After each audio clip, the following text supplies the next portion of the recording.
In episode 59, we send everybody back to school.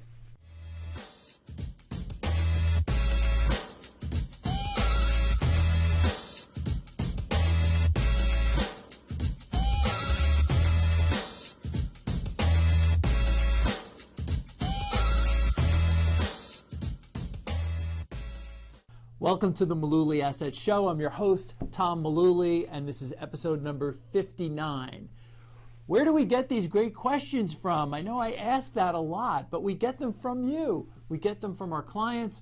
We get them from our viewers. We get them from people who listen to our podcast. If you've got a question, doesn't matter if it's market related, investment related, financial planning, anything, get in touch with us. You may wind up seeing it on a future video.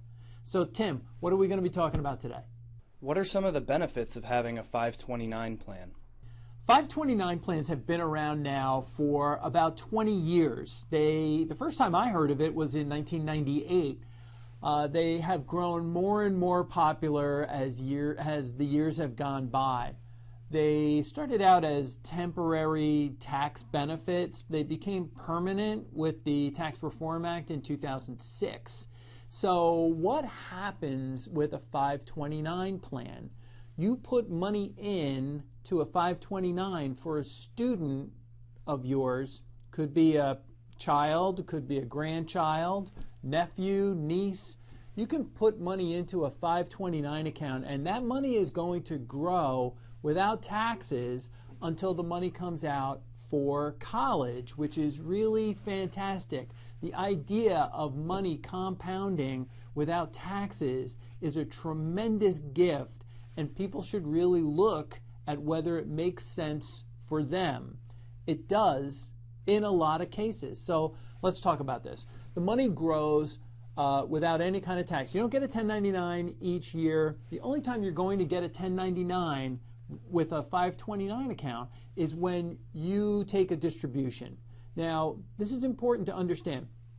If you set up a custodial account for a child, grandchild, you'll get a 1099 each year. There are certain limitations on what's taxable and tax exempt or not taxable in custodial accounts. The thing to understand with 529 plans is that you, the donor, the person who's putting the money in, you own that account, not the beneficiary.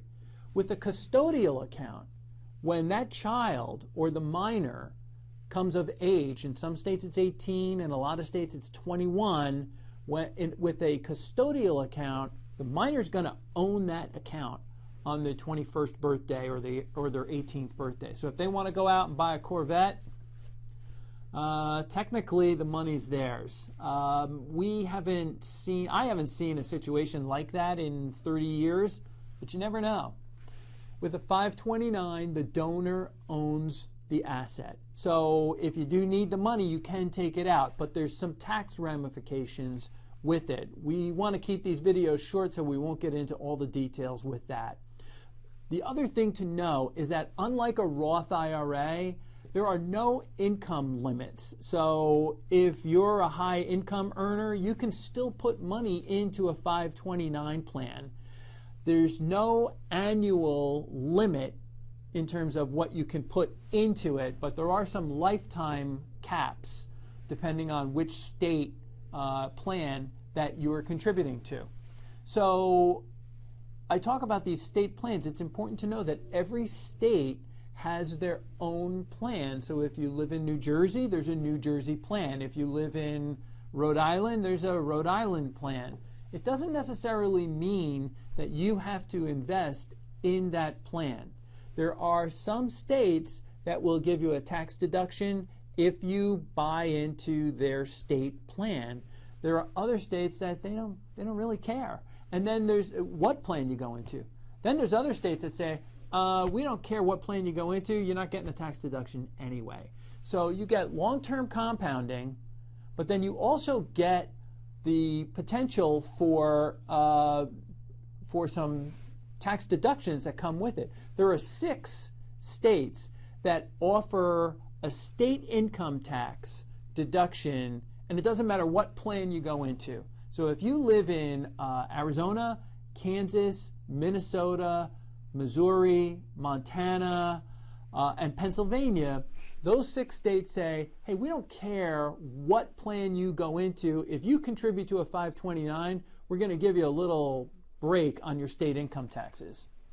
Now, there are 7 states that have a state income tax, but you don't get any kind of deduction for making a contribution. So those 7 states, California, Delaware, Hawaii, Kentucky, Maine, New Jersey, and North Carolina, these states all have a state income tax. You don't get a tax break. Now, you can get a tax break. You got to check out your state plan and measure it against other state plans that are out there. All of these state plans have different vendors. So you're going to find, like in New Jersey, Franklin manages the plan, whether you buy direct through the state with NJ Best, or you go through an advisor like Mullooly Asset Management. There are other states that use Fidelity, Vanguard, TD Ameritrade. Everybody's different, and they have their own set of investment choices and their own set of investment fees. So you got to really do a little homework, as long as we're talking about school, when it comes to that.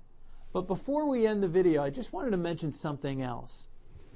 If you are fortunate enough to be in a situation where you can really help a child or a grandchild by going to college, the question that always comes up is, how much can we gift to our child or grandchild without running into any kind of gift tax problems? Here's a tip. If you're in a position where you can help out a student, if you write the check directly to their educational institution, right to their college, there's no gift tax threshold with that whatsoever. So if you have someone who's going to school, instead of making a gift, pay the money directly to the school, that's not a gift. So that's a really nice thing a lot of people kind of lose sight of or don't forget. There's also something else that comes into estate planning or trying to move assets at the end of the game. What you can do is you can make up to, right now the dollar limit is $14,000 on gifts per year. You are permitted with a 529 plan to make up to 5 years of gifts. That's 70 grand in 1 year. You can do it all at once. You don't need 5 years to do it. So you can have 5 years of $14,000 gifts plopped 1 year right into a 529 account for a child or grandchild, niece, nephew.